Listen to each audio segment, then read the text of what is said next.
Little Fox. The Secret Garden, Chapter 3, Across the Moor.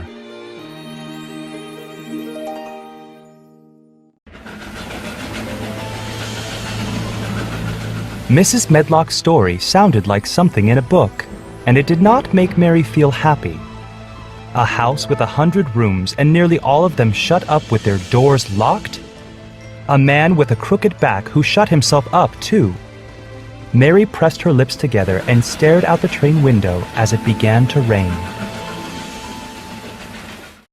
Don't expect to see Mr. Craven, because you probably won't, said Mrs. Medlock.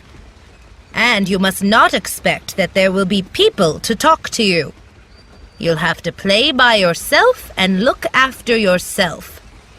You'll be told what rooms you can go into and what rooms you're to keep out of.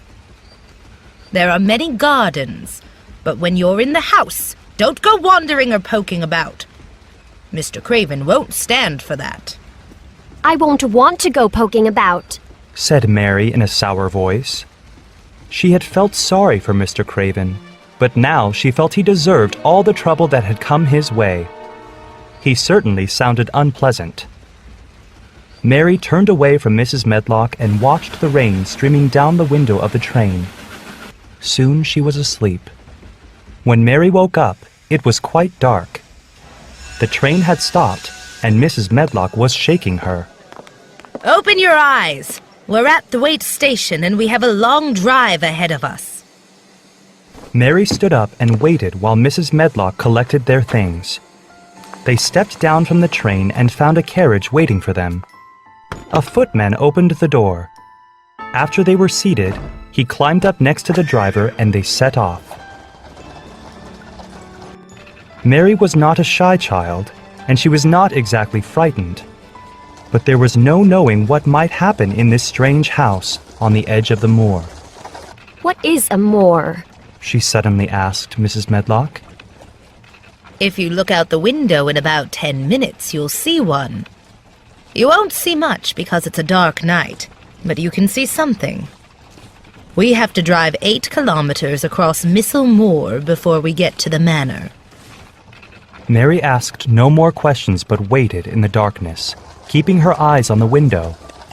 They drove through a tiny village, where Mary saw a church, a few shops, and some whitewashed cottages. Soon they were on the highway, and she saw hedges and trees. After a while, the horses began to go more slowly. There were no more hedges or trees. Mary could see nothing but a dense darkness beyond the yellow light of the carriage lamps. We're on the moor now, sure enough, said Mrs. Medlock. The rough road seemed to cut through bushes and low-growing things. The wind began to make a wild rushing sound. It's not the sea, is it? Asked Mary, looking at Mrs. Medlock. It sounds just like the sea. That's the wind blowing through the bushes, Mrs. Medlock said. The moor is a dreary place, though there are plenty of people who like it, especially when the heather is in bloom. Nothing lives on it but wild ponies and sheep.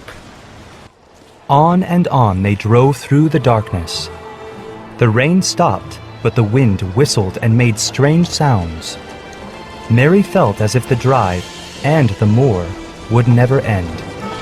I don't like it, she said to herself. She pinched her lips tightly together for a moment.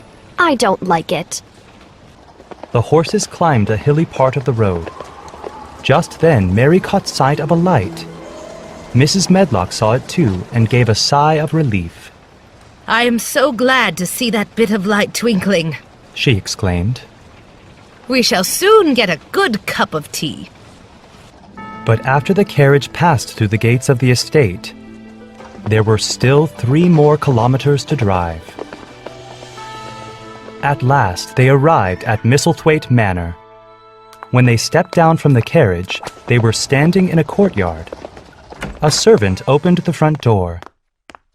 As Mary walked into the enormous hall, she felt very small.